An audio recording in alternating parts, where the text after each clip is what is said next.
Wesley, obrigado por você ter vindo hoje. Mais uma entrevista bacana, sabendo da sua história de vida, conhecer seu pai lá no Cambuci. Queria que você contasse um pouquinho sua história para a gente. Bom, primeiro, obrigado pelo convite, né? Imagina. Tô feliz porque eu tô falando com muita gente assim ultimamente. É legal a gente contar um pouco da história, né? Sim. Bom, a gente é um estúdio de modelagem 3D, né? Que a gente faz produtos, tanto brinquedo quanto tudo que tem que passar de 2D para 3D. Então a gente já atendeu a indústria automotiva. Olha só. Embrapa a gente atende. Embrapa, que bacana. Então o pessoal geralmente fica muito...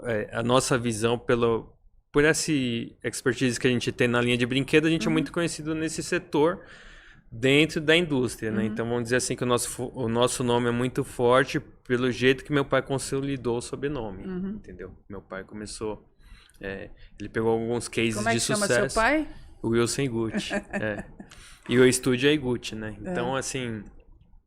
Ele foi a pessoa que desenvolveu, vou puxar lá para quem é mais velho, né? Mas foi o boneco do Fofão. Conheço o Álvaro, meu amigo. A história do Fofão tem assim, ele foi, no primeiro momento ele foi modelado pelo próprio Fofão, né? Né? Assim.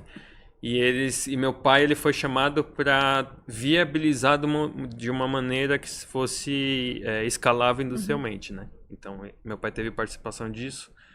A Xuxinha, o Seninha. O Seninha, que bacana. A galinha mágica que botava ovo. Esse eu costumo falar bastante. Nossa, essa foi demais, né? Geralmente eu falo muito da galinha porque ela... dificilmente alguém não conhece. E por incrível que pareça, até tem gente mais nova, assim, que vamos dizer assim, de uma faixa de uns 25 que conhece. Não conhece, que era fantástica aquela galinha. Porque, então, assim, ela quer que botava ovo. Então, ele teve a máscara quando chegou Jasper, o Changeman, ele que fazia também. Que era feita de vacuum forming para fantasia. Então, meu pai pegou uma fase que ele construiu o nome de um jeito que os cases que vinham de sucesso, as coisas... vinha pra mão dele porque ele naquele período era a pessoa mais indicada com conhecimento tanto artístico quanto técnico. Ele né? é um artista, nasceu um artista, ele se formou, qual que foi a formação dele? Ou você tem alguém na família, geralmente tem alguém na família que é um desenhista, né? Sim. Tem esse dom. Eu vou até puxar... Tem que ter dom, né? Tem. Não, claro que sim, tem que ter sim. conhecimento, com certeza, né? Tem. Eu digo que sim, mas é também assim, hoje eu não duvido tanto que é a prática constante, mas a vontade faz a pessoa também desenvolver as habilidades. Mas puxando rapidamente assim, só para colocar nesse contexto, os meus avós vieram do Japão, navio lá, anos atrás, foram morar em Guaraci, no Paraná. E meu pai, ele é o segundo filho de 4 filhos que eles tiveram, né? E nisso aí, meu avô, ele era marceneiro. Então, ele já tinha algumas ferramentas ali. Então, mas assim, o que acontece? O meu pai, ele já tinha, da família, ele tinha já uma preferência por desenho, por arte. Então, ele pegava papel de pão naquela época e desenhava no papel de pão, que era o papel que tinha. É verdade. E ele consumia muito quadrinhos da Disney. Ele começava a desenhar lá, chegou um momento lá... quadrinho, copiando. Copiando. Então, assim, chegou um momento lá, assim, se eu não me engano na história... Eu falo muito disso porque é o que eu lembro, mas às vezes aí meu pai conta de novo, eu já nem sei direito. Mas o meu avô fazia na oficina dele essas, como se diz, armário, cabeceira de cama, que era muito talhado. Sim. Então ele já tinha um certo relevo ali na profundidade. Chegou um momento, acho que se eu não me engano, um funcionário faltou e meu pai se colocou à disposição de fazer e deu certo. Aí meu pai começou a trabalhar um pouco. Meu pai começou a pegar naquela época pedra e sabão junto com as ferramentas de marcenaria e começou a desenvolver esse outro lado. Você vê que a visão dele... Porque assim, é uma coisa de ver um 2D e já imaginar como seria tridimensionalmente. Começou a fazer isso e deu certo. Então, depois disso, ele em 70 se eu não me engano, foi por volta de 75, ele veio para São Paulo. Primeiro da família vir aqui, meio que abrir as portas. E ele se formou em contabilidade. Ele foi técnico contábil. Mas e nesse meio do caminho aí, ele trabalhou com silk screen, aí ele foi para uma gráfica, começou a fazer vacuum forming, que pra quem não lembra, Sim. é aquele 2D que 2D, é um 3D, né, na verdade, que tem um relevo lá, que inclusive as máscaras são feitas assim, né, aquele de fantasia infantil. E com isso aí ele acabou entrando no mercado de brinquedo. Então isso foi... Qual foi o primeiro lançamento dele de brinquedo? Nossa, eu não sei te dizer, porque eu até um pouco tempo Brinquedos atrás... de Estrela? A gente fez muito, né? Muito, né? Desculpa. A gente fez muito pra Estrela. Então naquela época tinha Estrela, Glaslit. Ele, acho que, se eu não me engano, no mercado, ele criou... Cotiplas também, né? Cotiplas, a gente faz também, faço até hoje.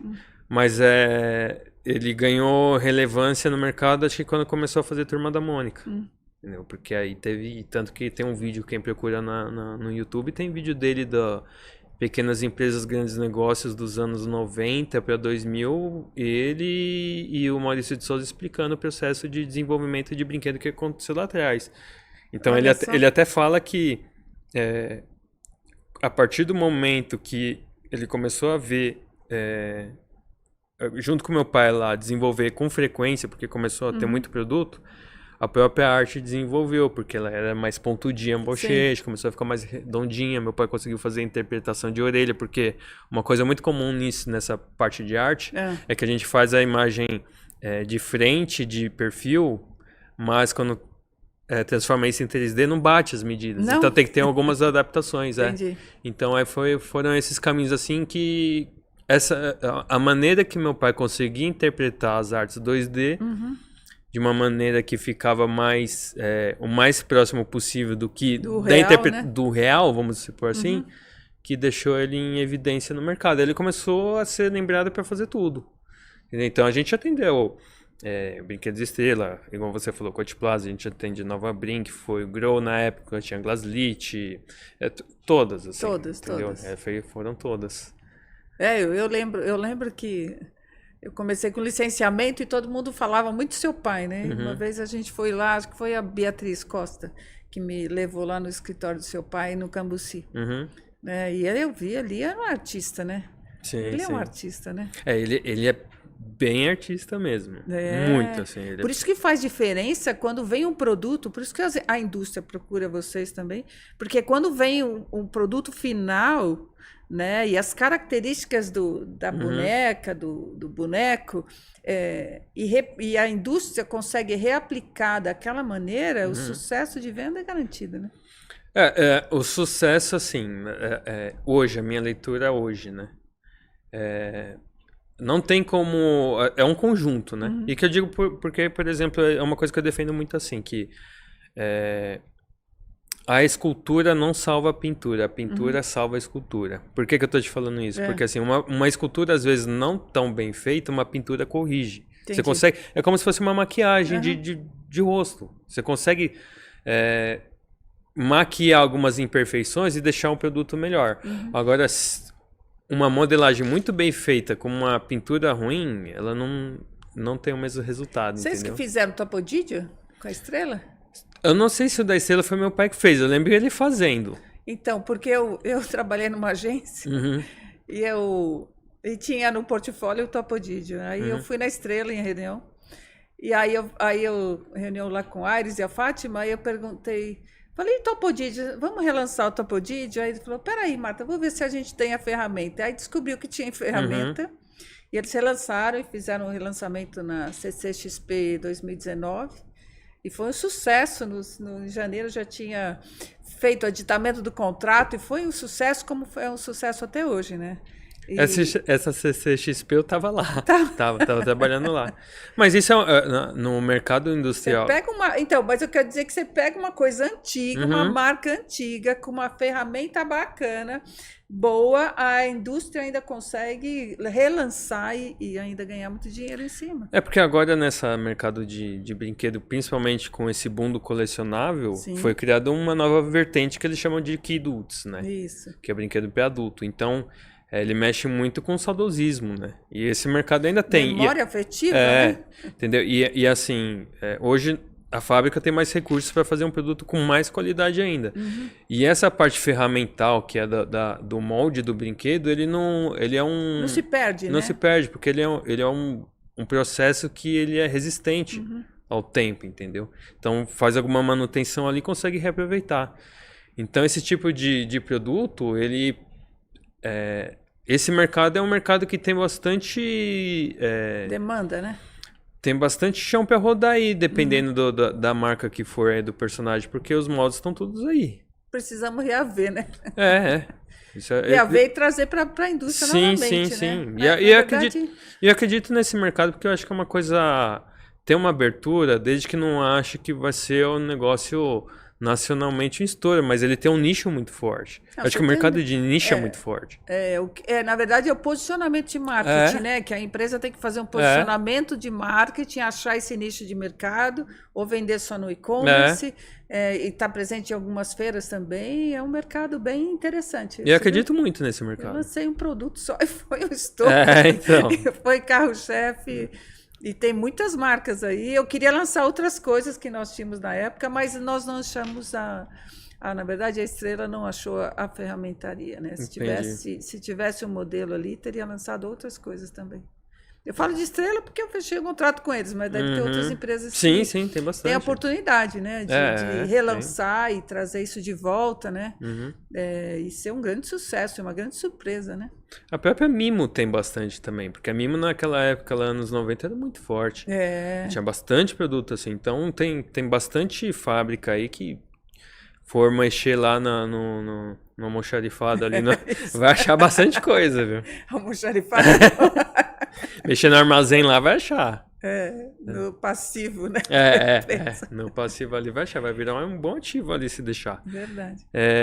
Então, mas conforme meu pai foi ganhando mercado, assim, ele foi ganhando uma evidência. Notoriedade. Notoriedade. Ele era uma referência nacional, né? Sim, eu acho que também é outra coisa, porque ele deixou de ser só a parte artística para também falar com propriedade da parte técnica, entendeu? Da industrial, da viabilidade, de algumas soluções para alguns problemas. Então, o que acontecia? Como uma fábrica, por exemplo, vou falar da Glaslit, que a Glaslit já fechou, né? Mas vou usar ela como exemplo, que não é uma história que aconteceu, mas quando ela faz a linha de produto dela, ela está restrita ao que ela faz e do conhecimento dela, né?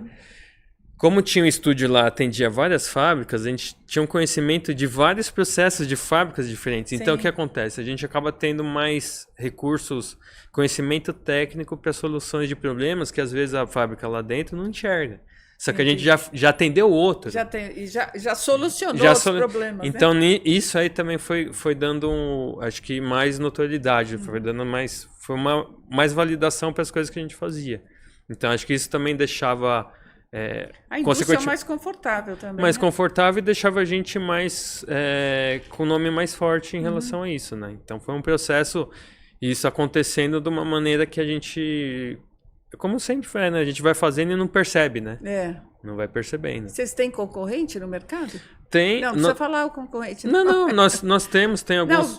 Não, eu nunca ouvi falar em concorrente, sempre ouvi falar muito bem de vocês, né? Não tem, porque assim, isso é um ponto que eu não evito falar, sabe por quê? Assim, por exemplo, se alguém falar assim, o Iguchi começou, ele não começou, sabe? Meu pai é de 54 já tinha brinquedo. Então não começou, você entendeu? E ele já vinha de fora. A gente tem, os concorrentes da gente tem muito ex-funcionário ali. Entendi. Que saiu de vocês. Se saiu, e fez lá, e continua fazendo. E tem mas mercado assim, para todo mundo, né? Olha, é um mercado que assim... Se bem que o mercado de brinquedo é pequeno, né, no Brasil. Então, está na mão de poucos. O que eu acho? Tem gente que reclama do mercado e tem gente que vai fazer assim. O mercado, se você restringe a brinquedo, ele vai ser um tamanho. Se você fala que você faz interpretação de 2D para 3D, o mercado é amplo. Exatamente. Entendeu? Então, e outra, eu não tenho receio pelo valor que eu entrego. Quando eu falo muito assim, que por exemplo... E excelência, né? Porque vocês entregam as coisas com excelência que eu sei. Mas assim, eu costumo falar o seguinte, quando um cliente me pede um orçamento, eu passo o orçamento lá. E assim, eu não entrego, a partir do momento que ele aprovou, ele deixa de ser cliente a um parceiro, porque o produto eu trato ele como se eu quisesse receber, entendeu? Entendi. Eu não entrego para assim, e vai me livrar e vem dinheiro. Eu entrego assim, do jeito que eu gostaria de receber. O melhor que você puder, né?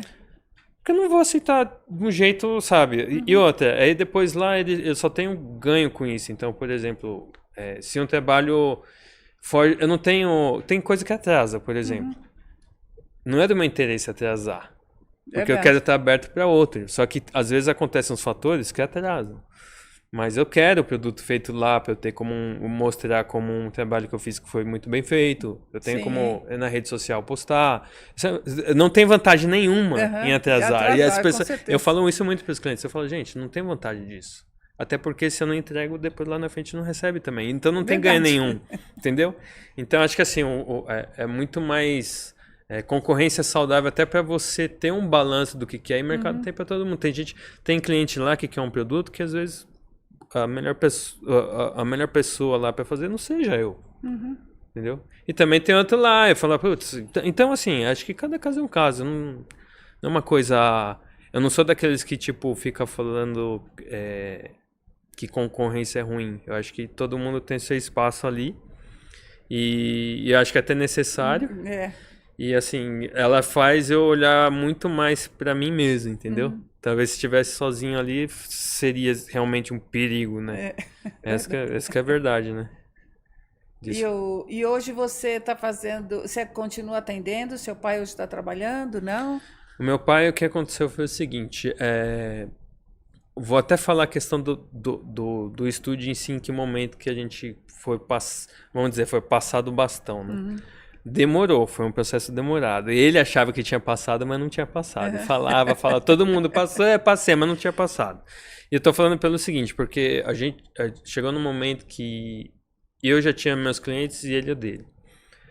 Só que sempre na hora do discurso, isso é uma coisa que aconteceu muito assim, que era todo mundo, o nome dele é muito forte, né? Sim. Então o pessoal realmente lembra dele. Então já tinha produto lá que eu já tava fazendo na loja fazia tempo e o pessoal remetia a ele. E em um momento assim que ele começou a parar, fez mais coisa autoral e eu fazendo o brinquedo, continuava o pessoal achando que ele estava fazendo. Ele não estava fazendo já há muito tempo.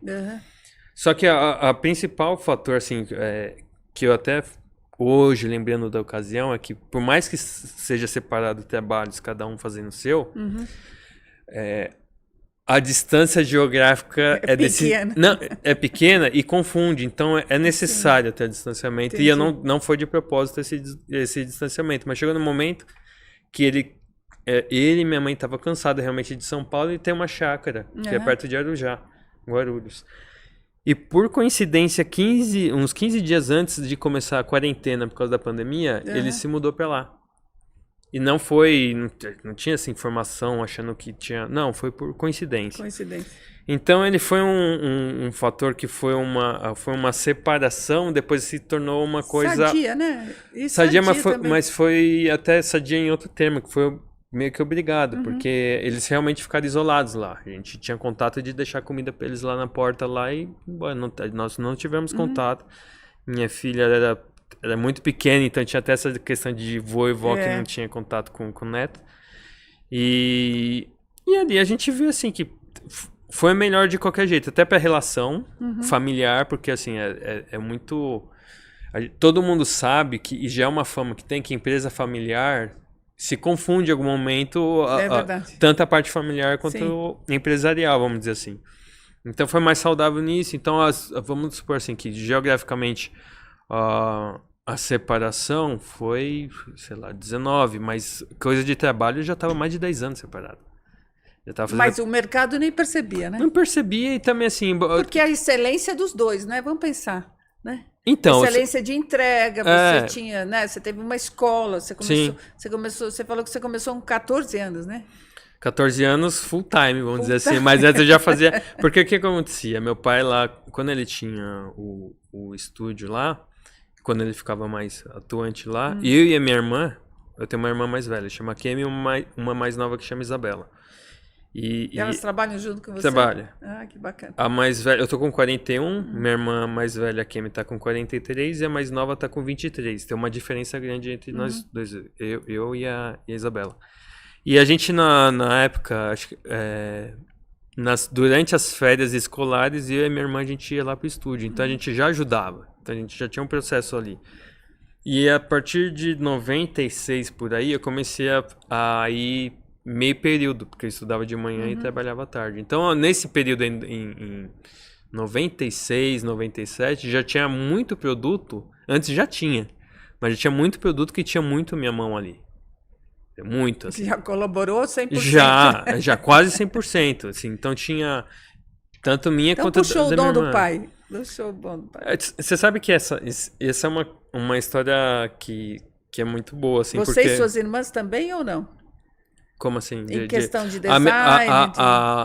A minha irmã mais velha, ela entende de todo o processo, ela não parte da modelagem inicial. Ela cuida mais do meio pro final.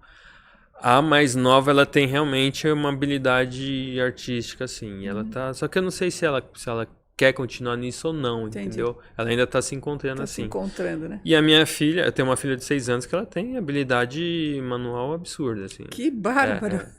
Eu coloco ela... E aí, né, agora que você começa a aprimorar o dom que ela tem, né? Porque quando ela fica comigo, a gente desenha, aí depois ela quer modela no computador, modela a mão, e quando ela vai pro meu pai... Modela na mão?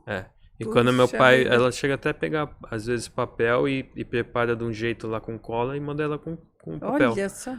Por iniciativa dela, não Ainda bem que tem nada. um pai como você, né? E tem um vô, né? E o vô também. Então, assim, essa parte de passagem de conhecimento foi justamente nesse mesmo processo. Porque meu pai, ele tinha um estúdio e ele tinha feito uma salazinha, um estúdio onde a gente morava, um apartamento. E ele modelava e eu ficava acompanhando ele. Olha. Então, assim, eu sempre fui muito... Observador também, né? Sim, e tinha prática, né?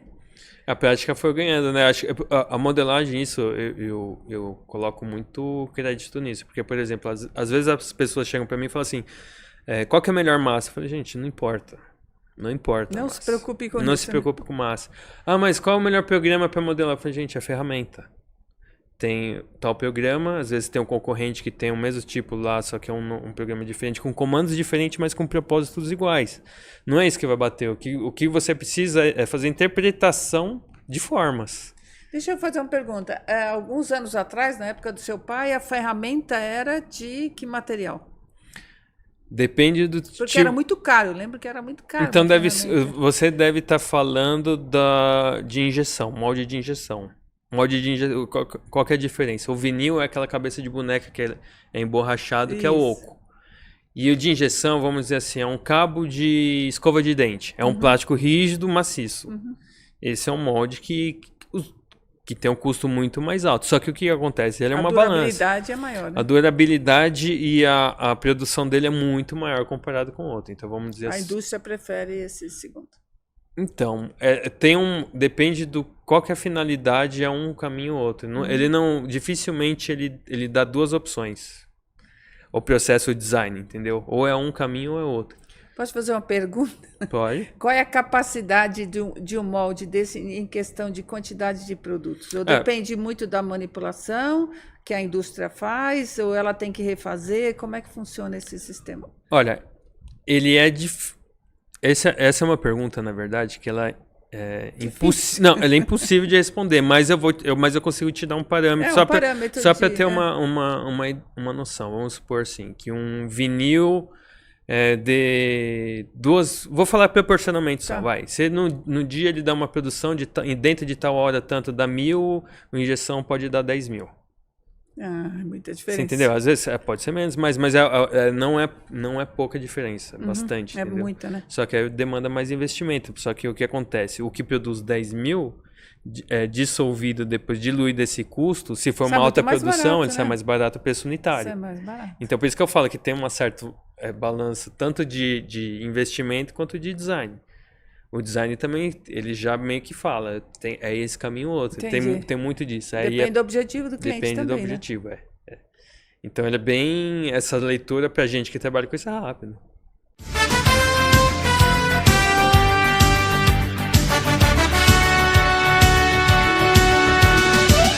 Conta para mim, você consegue falar algumas marcas, alguns nomes de bonecos que você lançou, marcas de, enfim, de novela, ou protagonista de novela? Uhum. Bom, vou numa ordem meio que cronológica, aí, vamos dizer assim. Como marca, meu pai começou lá com o Turma da Mônica, sem ganhar uma certa evidência, né? Nesse processo aí que é de desenvolvimento de produtos, mas depois teve... E deve ter feito junto com o Maurício de Souza, né? Então, na verdade, as reuniões eu participava a criança do lado, né? Aliás, tem a Mônica do lado, né? Era ele, mas muito a esposa dele, que é a Alice Takeda, aquela que cuida dessa parte de design do produto, né? Mas eu tive muita convivência, por exemplo, com os filhos dela, que na época tinham virado personagem, então era Marina, Mauro e Maurício na época, assim. Eles nem devem lembrar, mas a gente ficava muito lá, assim, desenhando, jogando videogame, porque do lado da... Junto, né? Porque do lado o estúdio era ali na Rua do Curtume, na Lapa, e do lado tinha a Tectoy. A Tectoy era do lado. Olha só. E aí, naquela época, eles lançaram o jogo da Turma da Mônica no Master System. Então, eu circulava muito dentro das empresas, assim, de sei lá, Turma da Mônica, aí depois ia pra Tectoy. Eu realmente nasci dentro desse ambiente, né? E depois disso aí, quer ver, meu pai, ele chegou a fazer a boneca da Sandy. Fez Xuxa fez bastante. Xuxinha, porque teve a linha da Xuxa, que era a Fashion Doll, que fala que é aquela linha mais parecida com a Barbie, né? Que, se eu não me engano, foi, acho que pra Mimo. Aí teve a Vanessa Camargo, que acho que na época foi Baby Brink, Sandy. Fez da Kelly Key, chegou a fazer de Ivete Sangalo. A gente fez do Supla pra Estrela, depois que ele saiu da Casa dos Artistas. Nossa, mas teve muito, assim. A gente agora, de personagem, aí personagem vai longe, né? Porque chegou uma época que a gente modelava produto que era vendido no Cinemark, McDonald's, então a gente teve muito isso. Aquelas miniaturas. Então teve... Promocional, né? Tinha uma época, por exemplo, que ia lançar filme da... Um que aconteceu mesmo. Monstros S.A. Quando foi lançar o filme, a gente recebia o guide 2 anos antes. Olha. 2 anos antes a gente já sabia como seria. Deve fabricar China na época, né? Porque até chegar no Brasil. Não, nessa época era fabricado aqui. E a arte já vinha 2 anos antes a gente já sabia, tinha que assinar termo, a gente via coisa do Star Wars quando relançou, né? Entendeu? Então teve bastante disso. Aí de personagem variado, né? Porque a gente fez tanto essa parte de Pixar muito, que foi Carros, Toy Story, o próprio Monstros S.A., Nemo. Inúmeros, né? A gente fez tudo. Então, Ladybug a gente fez Homem-Aranha, Wolverine, Hulk, Thor. Olha. Aí é até meio difícil de falar, porque realmente foi muita coisa, né? Que a gente fazia. Então, a gente foi... Sítio do Pica-Pau Amarelo, da Globo. Essa versão que... Eu falo segunda como se fosse ontem, mas deve ter sido anos 2000. 90 e pouco pra 2000. A gente fez também. Então, tiveram... E coisas de comerciais a gente fazia muito também, né? Então... E produto variado, porque, por exemplo, a própria... acho que a Fazenda, que era da Record, né? Isso. Eu fiz o Galinho da Fazenda. Então, ele transcedia a linha de brinquedo em si, mas que era tudo Glaslit, que tive... não foi? Para Glaslit? Eu acho que foi a IFA, se não me engano é chamada. A IFA, tá. IFA, porque ela fez lá... Eu fiz esse aí porque eu fiz o Louro José. Que também... que bacana. Que foi vendido depois lá.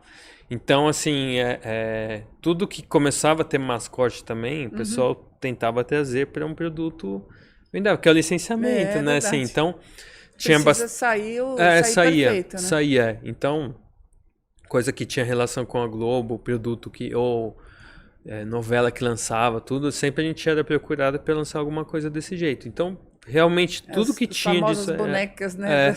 Então, tirando isso, aí vamos para a área publicitária, por exemplo. Eu fiz coisa para Gillette, Copa do Mundo de 2014 do Brasil. Eu fiz Felipão, Paulinho e Oscar para Gillette. Tinha as miniaturas, eu lembro, dos jogadores de futebol. Agora da jogadora feminina, a primeira boneca de jogadora feminina eu fiz também para Coca-Cola. Olha só. Foi a Debinha, que é a jogadora da seleção. Fiz para Coca-Cola. Licenciada, né? Foi uma ação promocional. É uma licença promocional, né? Aí depois foi... O que eu fiz? Ford também, coisa de Ford. Por isso que eu tô falando, assim, que ele vai um pouco além. Ele vai além de personagens e o mercado todo publicitário também, né? Só pra ter uma ideia da Ford, eu fiz uma fivela de cinto. Olha só. Entendeu? Que toda Cinto trabalhar... segurança. Não, cinto de cowboy. Ah. Porque era da Ford Ranger que ela... Então eu tenho umas histórias lá, tinha um storytelling em cima da campanha e eu fiz isso aí. Sabe o que vocês fizeram? Vocês fizeram o boneco do Silvio Santos. Ah, sim. Que, se não me engano, foi a Elka que mandou produzir, que ela queria produzir o boneco na época, né?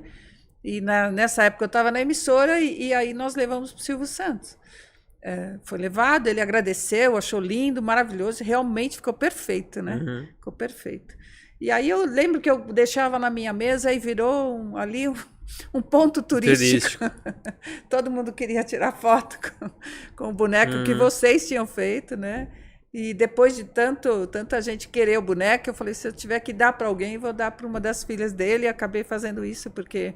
E com certeza devem estar guardados até hoje, né? Mas ficou perfeito, mas perfeito. O trabalho de vocês é muito diferencial dos seus concorrentes, com certeza. Primeiro que vocês são os primeiros, né, nesse mercado brasileiro. E segundo, que a indústria precisa fazer uma entrega interessante, sim, né? Sim, Senão o produto também não é vendido. Né? Não é vendido. Por mais que tenha pintura, por mais que tenha roupa, mas a ferramenta principal é vocês que manipulam ali. Hoje, sabe que isso foi uma leitura de um mercado, por exemplo, assim, de um ponto ali, a gente coloca nos anos aqui, que não é tão longe e também não é tão recente, essa do Silvio Santos. Mas hoje o mercado ele já enxerga um pouquinho diferente isso. Hoje, por exemplo, numa oportunidade dessa, já teria feito um tamanho real. E não tô falando nem, por exemplo, nem naquele estilo Madame Tussauds de cera, não. Sim. Mas fizesse ele caricato e hoje... Essa coisa tanto o mascote como o personagem, o mercado enxerga muito que ele é importante. E um potencial. Como validação da marca, porque principalmente hoje esse costume do selfie e marcação é uma mídia espontânea, né? Ela é orgânica, você não precisa pagar. O outro vai lá, gosta de um negócio, ele vai lá, reposta. Então tá lá o Silvio Santos com o SBT no fundo. Ele não precisa pagar ninguém, alguém vai querer tirar foto naquele cenário. Então valor, ele é um mercado. Né? O valor da marca, né? E a gente vai conversar bastante aqui no podcast sobre o valor da marca, né? O que a marca representa para o ponto de venda e como é que você comunica isso até o seu ponto de venda e entender, né? Não só a criança, mas os pais, enfim, depende do target, aonde você alcança esse sucesso da marca, né? Então, eu acho... Vocês tiveram as marcas melhores do mundo em suas mãos, né? Então, mas assim, hoje, comparado com antes, acho que em questão de execução, legal, bastante, mas hoje acho que o mercado está um pouquinho mais consciente do poder que tem na mão, né? Estou falando, por exemplo, assim, um segmento A que com algum criativo ali, ele consegue ver que ele transcende aquilo lá. Vamos supor assim, uma marca de sofá que quando vai ver, ele pode fazer, sei lá, algum ambiente que ele tenha um café, que tenha os sofás dele lá mais confortável. Sabe o negócio que ele hoje dá para ver que... É uma expansão de marca. Que ele não é mais... Chama, né? Ele não é só mais aquele segmento. Se ele trabalhar direito, ele... consegue atingir outras, né? Como é que você pega uma marca, né? Então, e transforma, né? A gente tem o nosso parceiro aqui, Sococo, né? Mas como você transforma a marca em um produto, hoje em dia tem agências, né? Até vou chamar a Martinha, a Marta Cooper, minha xará. E ela trabalha com marcas corporativas hoje. E ela estava comentando outro dia o sucesso que isso e como o público vê, né? É bem bacana. Esse é um segmento novo, mas muito próspero também, né? Eu vejo até pelo próprio meu estúdio lá, porque o que aconteceu? Ano passado nós fizemos umas camisetas pra gente mesmo usar lá. E a gente postou a gente usando. A gente, olha aqui as camisetas, só colocou isso. Aí o pessoal começou a Com a pedir. marca, Gucci. Tipo, é um estúdio de modelagem totalmente nichado e escondido, que é do meio industrial. Meu, pediu lá, a gente vendeu quase 40 camisetas, porque o pessoal queria usar a camiseta com a logo. Eu falei, caramba, por causa do nome, né? Porque o Por nome história, tem valor, tem história, tem legado, sim. e vocês continuam com o legado dele. Então, aí eu comecei até a despertar um outro lado meu, porque assim, uma curiosidade é que eu... Abre um e-commerce. A gente até vai fazer isso aí lá. Quando eu saí da escola, eu comecei a fazer faculdade de artes plásticas, né? Aí eu fiquei um semestre só. Assim, o que eu vi assim que não tinha... hoje talvez eu teria encarado um pouquinho, insistido um pouquinho mais, né? Mas assim, na época lá, eu falei, putz, não é muito a minha área. Né? Apesar de eu ficar modelando lá, e eu acabei depois de um ano fazendo publicidade. Porque tinha alguma relação tal. Né? Isso mesmo. Agora, vamos supor, 15 anos depois, 20, tá conectando e tá fazendo sentido. Você entendeu? Tudo tem um propósito, né? Tem uma hora que ele pega, porque assim, tudo que acontece vem um conhecimento que às vezes você não vai usar naquele momento. Mas hoje, por exemplo, eu consigo fazer... Eu já fazia, mas acho que hoje tá mais forte por causa das redes sociais. Eu consigo fazer muito link disso aí, entendeu? Então isso é uma coisa que eu costumo falar muito, que é o valor do nome, da marca. As próprias fábricas fábricas de brinquedo. As marcas. Eu falo isso muito pro pessoal mesmo. Mas eles precisam enxergar. E agora com o podcast, não só o meu como o seu, você vai contar sobre ele, a gente consegue abrir esses horizontes, né? Sim. Eu trabalhei em emissora de televisão também como mídia, né? Então, quando eu vou vender uma marca que é uma marca de televisão, eu vendo muito bem, porque eu falo de audiência, eu sei o que eu sei... Para mim, isso é muito no métier dia a dia. Sim. Né? E você traz uma visão diferente para quem? Para a indústria que está comprando a marca. Sim. Né? Então, é interessante isso. Então, nada na nossa vida é por acaso. A gente teve uma entrevista com a Marcela Parisi, não perca a entrevista com ela, e ela falava exatamente a construção dela durante todo o período dela, que ela é head de marketing da Globo hoje, mas como ela morou nos Estados Unidos, ela morou na Alemanha, hoje o que ela passou, trabalhou no Google, e tudo isso fez uma construção profissional dela, que um dia, e hoje ela consegue ter uma equipe bárbara, e passar esse conhecimento, e ela passa o conhecimento daquilo que ela tem, né? E você é a mesma coisa. Um dia você começou com seu pai. Ali, a criança, hoje em dia, a criança vai ficar no celular, não, deixa, você está fazendo uma atividade, deixa ela ficar com você, está desenhando, pega um papel, deixa ela desenhar junto. Né? Minha filha, você está contando isso, eu lembrei, minha filha Carolina, ela é arquiteta hoje, e ela pegava aqueles papéis de lançamento imobiliário que distribuíam em Farol, e ela guardava. Eu falei, o que você quer, filho? Não, eu gosto, mãe, eu gosto. E ela fazia pasta, aquelas pastas lindas, bonitas, né, de marcas. Em vez de papel de carta, era dos panfletos. E aí ela pegava e desenhava igualzinho. Hoje ela é uma arquiteta. Né? Então, os sinais já vêm de bem antes, o sinal vem, né? E a gente tem que entender, tanto como filho, como neto, como vizinho, que você pode estimular, né? Porque a gente, na verdade, está levando para uma próxima geração, né? E você é um exemplo disso, né? Eu acredito você assim, é um exemplo vivo, né? Eu sou, mas assim... Você e suas irmãs, né? Sim, mas eu acho que assim, algumas coisas que eu hoje vejo ainda mais sendo pai, assim, que os sinais vêm antes. Tudo, assim, então, em todo tipo de relacionamento, tanto tô falando de pai com filho, como de casal, como tudo. Sim. Você vem antes, aí às vezes você acha lá, passa um pano achando que vai mudar alguma coisa e depois você vê que não é. Chega uma hora que a conta chega, né? É verdade. Então, assim, mas o importante tanto é estimular quanto não forçar, né?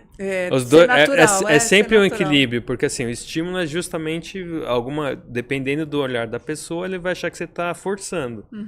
Mas é aquela coisa assim, você tem que deixar natural. Você estimula, você dá as ferramentas lá para desenvolver aquilo lá. É o que eu acredito hoje. E ao mesmo tempo não ficar exigindo que tenha um resultado que você espere, né? Então, assim, é um balanço muito grande disso aí, né? A gente está falando de indústria de brinquedo, hoje a indústria de brinquedo enxerga isso, porque eles lançam uns produtos pedagógicos, né? A gente vai ter a Cris Poli aqui também, falando sobre educação, alguns produtos, e como a indústria compreende e lança alguns produtos. Hoje em dia, muitas vezes, você pega uma marca, né, de um personagem e dentro do desenho tem alguns brinquedos que a indústria usa para fazer parte do conteúdo, né? Uma das coisas que a gente estava outro dia conversando sobre lançamento de filmes infantis, né? E eu falei, que tal a gente fazer um licenciamento já na produção de uma série de TV? E já licenciar o produto na produção, né? No início da produção do desenho, né? A gente falava isso há muito tempo. Na época que eu estava na emissora, a gente conversava com a Warner e é exatamente isso. Eu quero licenciar esse produto, a Sococo aqui, ela vem e ela vai interagir na produção do desenho ou do filme, da série TV, do desenho animado. Ela entra, a gente licencia antes de ser lançado. É um outro modelo de negócio, né? E que a gente conversava isso anos atrás e hoje isso é possível, né? Acho que esse mercado que a gente tem que abrir, né, o leque, né? O que você pode, mas isso não existe. Não existe, a gente monta um modelo de negócio a 4 mãos, né? Esquece um pouco de royalties, esquece de garantia mínima, estabelece isso depois, mas entra, não é uma ação de merchandising, é uma ação do produto fazendo parte do conteúdo que vai ser entregue. Eu acredito muito nisso aí, eu classifico mais como uma construção de marca mesmo. Sim. Porque até uma coisa que acontece lá no estúdio lá, quando a gente posta um conteúdo que já é o produto final, ele não tem engajamento forte. O que tem é quando é o making off. É isso mesmo. Você entendeu? Porque assim, é uma coisa que é curiosa. O resto ele vai enxergar a imagem do produto pronto numa Magazine Luiza, Mercado Livre, não tem novidade, entendeu? A novidade é você ver como foi a construção. Então, por exemplo, o próprio conteúdo que a gente vê cinematográfico aí, de animação que seja, o que me chamava a atenção e que chama a mesa também do pessoal é quando vinha, na época do DVD, tinha muito DVD que vinha com o filme em si, vinha com do making off. Com o making off, entendeu? Então, quando você está mostrando o processo, você não precisa entregar o ouro, a história em si, mas você entrega alguns processos de construção, você já está construindo a marca ali. E criando uma expectativa. E mostra o valor dela, né? Mostra o valor dela. E criando tanto valor, porque você mostra que não é fácil. Porque o pessoal acha que da noite pro dia sai um negócio. Não. É um negócio que... É um processo longo. Então, aí você começa a realmente mostrar o valor que é. E não, que não é pastel de carne, igual meu pai fala, que é só você botar lá e frita. Que também tem um processo antes de fritar também, que leva até. Mas assim, já tem essa construção. Você já vai criar uma empatia, uma curiosidade ali, porque você vai encantar e criar o desejo de ver o produto final. Assim, não tem... Você vai ficar na ânsia de quando sair, você já... Exatamente, isso que eu ia falar. Você não tem o que perder, você só tem o que ganhar. Até porque quando você coloca lá e mostra para todo mundo, é até um compromisso com você que vai ter que sair também, entendeu? Então ele... Tem que lançar. Sabe, ele só tem vantagem. E o mercado é muito curioso com isso, entendeu? Ao mesmo tempo que se você acredita nisso como um negócio que... E o negócio que eu digo assim, para ele ser retroalimentado o mercado ali, você tem que alimentar ele. Alimentar inovar, assim, né? Tem que inovar também, né? Eu acho interessante, porque hoje todo mundo tem uma curiosidade muito grande nisso. É um mercado muito legal, né? O mercado está se movimentando bem, bem rápido e tem uma percepção bem, bem aguçada, né? Sim, sim. Conta um pouquinho sobre o seu podcast, queria conhecer um pouquinho, né? A gente se conheceu, não conhecia pessoalmente, conhecemos na feira, né? Na verdade eu tenho 2, né? Pode contar dos 2, não, à vontade. E um nem é meu, é do Márcio Goldoni, né? Mas assim, o que aconteceu ali, vou ser bem breve nos 2, assim, pra não ocupar muito tempo, mas o Márcio, ele atendia mercado de embalagens na área de brinquedo, né? Algumas fábricas. E ele em algum momento, ele teve o instalo de criar um podcast e ele criou o perfil. no Instagram. Quando ele criou o perfil, acho que deve ter alguma... Eu não conhecia ele. Tinha alguma relação ali, apareceu pra mim. Olha só. Então, esse podcast. Eu tive uma ideia lá atrás, só que é aquela coisa que assim, a gente fica pensando muito, vai lá no começo, não faz. E nesse momento eu já tava começando a formular um outro podcast, que já eu falo dele. Mas aí quando apareceu isso aí, eu comecei a seguir. Ele, depois de um tempo lá, ele passou, acho que o final de semana, ele mandou mensagem. Putz, você tá seguindo o Iguchi e tal, caramba. Você não quer vir aqui? Eu falei, vou. Ele... Olha então só vamos... quem me segue, o Iguchi. Ele pegou e falou assim... A personalidade, né? Vou contar uma coisa. Aí ele pegou... falou assim, vamos gravar aqui o episódio 2, tal, alguma coisa. Aí chegou no momento que ele falou, olha, não dá pra gente gravar porque o brinquedo começa com você. Eu falei, vamos. Aí a gente foi lá, nós gravamos lá, contando a história. O brinquedo começa com você. Aí quando foi lá, gravou, aí ele falando, pô, preciso do contato e tal. Eu falei, olha, eu tenho bastante contato disso aí e tal. E eu tinha essa ideia, eu falei, cara, se você precisar de ajuda, conta comigo. Eu falei, você quer que eu participe, te ajude aí e tal? Ele falou, vamos tentar. Eu falei, cara, sem compromisso. Porque assim, na verdade, eu gosto de deixar bem claro as coisas, assim. Eu falei pra ele, ó, o podcast é seu. Ele é seu. Se você quiser, eu te ajudo, eu participo aqui. Faço tudo ali, porque eu tive essa ideia também lá atrás. Eu não vou conseguir fazer isso. Não, tem muita coisa, né? Já tem muita coisa, vou fazer outro. Cara, eu falei, então se eu puder ajudar, tal. E é melhor dividir pra fazer acontecer do que morrer na minha mão. Verdade. Como várias coisas já aconteceram. E tá indo assim. Então, tipo, a gente começou a chamar o mercado. A gente viu que do brinquedo, a gente pensava muito no fabricante. Mas o mercado que envolve brinquedo é muito maior. Porque você vai pra parte de pedagogia, dos profissionais que já fazem isso tudo antes.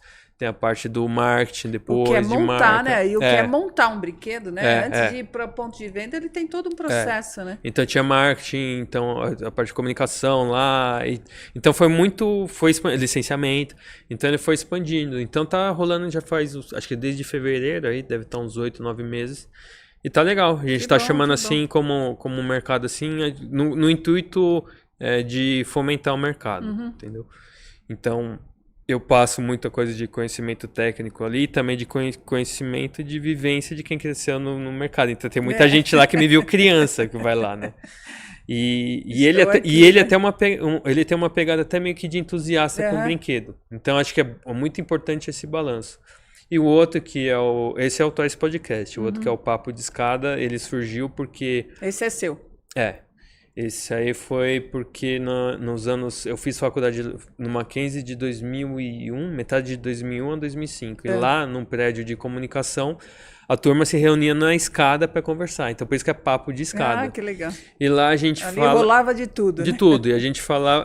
Nesse aí, a gente fala muito de trajetória de vida, do que é o mercado da pessoa e tal. Então, tanto de carreira, desde que no nascimento, tudo. E esse outro assunto variado. Então, por exemplo, já teve... assunto de saúde feminina, teve de brinquedos, já teve cirurgia plástica, apareceu agora, então vai ter depois célula-tronco, já falamos de cannabis, a gente fala fala de realmente tudo. Então foi a Ademir da Guia lá, que era do Palmeiras, foi lá também. Então a gente aberto, fala... Né? É bom que só segmenta, né? E também, assim, é uma coisa que a gente faz de uma maneira, sou eu e o Roger Luz, que é um amigo meu que era da época de faculdade. E a gente apresenta lá, então a gente realmente, ele estuda mais um pouco, eu vou realmente cru, assim. Mas a maioria também é contato meu, sei mais ou menos, porque ele já fala uma coisa mais que é voltada para o negócio e eu faço a pergunta do leigo. Porque a minha intenção... isso é bom, né? Porque, na verdade, é a pergunta da audiência, né? Exato. Então, assim, o intuito da gente não é ser o técnico que vai estar falando tudo com a razão. É justamente um meio de introdução ao assunto. Se a pessoa se interessa, vai lá e pesquisa mais. Então, a gente procura criar pautas de assuntos diversificados para ser educativo, vamos dizer assim. Educativo dentro da possibilidade que a gente pode fazer, né? Mas assim, é uma coisa de introdução, despertar curiosidade e a pessoa ter uma informação e dar voz pra gente que também não consegue entrar em uns canais de podcast que já são estourados. E eu tenho, assim, uma coisa que eu defendo muito é que todo mundo tem história pra contar. É verdade. E muito boa. Com certeza. Desde que a gente consiga extrair a história. Extrair a história boa, né? Então se a gente pegar uma pessoa lá na rua que tá, sei lá, tá no ponto de ônibus lá, nunca pensou em podcast, mas se a gente conseguir extrair, ter uma história e ter uma lição ali. Tem uma lição de vida, então a né? gente procura dar voz nisso aí. Não quer dizer que a gente não queira os outros que têm evidência também, mas não é o principal foco, entendeu? Então a gente tá fazendo isso aí, tem sido bem legal. Por isso que eu acho assim, se não fosse podcast, eu não estaria falando do jeito que eu falo hoje.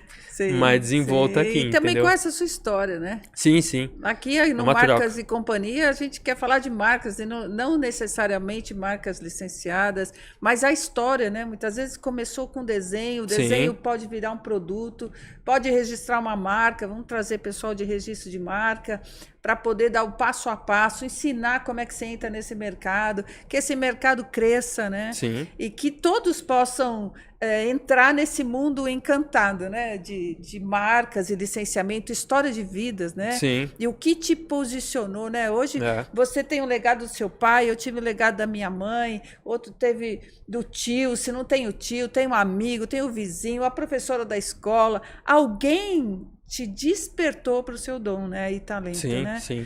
Isso é muito, muito bacana e louvável, né? Parabéns pela sua história de vida, parabéns pela sua iniciativa. Eu sei que é difícil, né? Você está aqui, saiu lá da viagem, veio para cá. Sim. Quero te agradecer, Gu, te agradecer pelo seu pai, já conhecia seu pai, o trabalho de vocês ecoam, eu quero dizer que ecoam no Brasil, na indústria brasileira, né?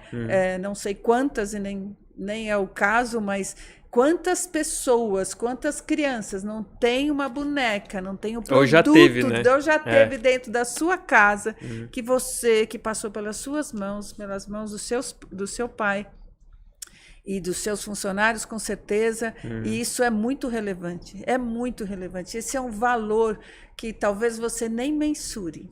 Você não consiga mensurar o tamanho e nem as pessoas conhecem. Hoje conhecem você por causa de podcast. Né? A internet proporcionou, linda, né? Essa história é linda. Proporciona isso. Hoje, como a gente tem essa coisa da rede social, fica mais fácil do contato direto com a gente. Então, lá atrás, é até curioso, rapidinho falando assim, que lá em 2000, mais ou menos, eu tinha um Blogspot, eu tinha um Flogão, que era um blog, depois Blogspot e depois foi Fotolog.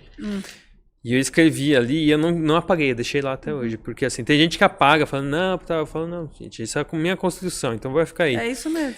E aí é o seu legado, né? E assim, era um diário, assim, eu mostrava os processos lá.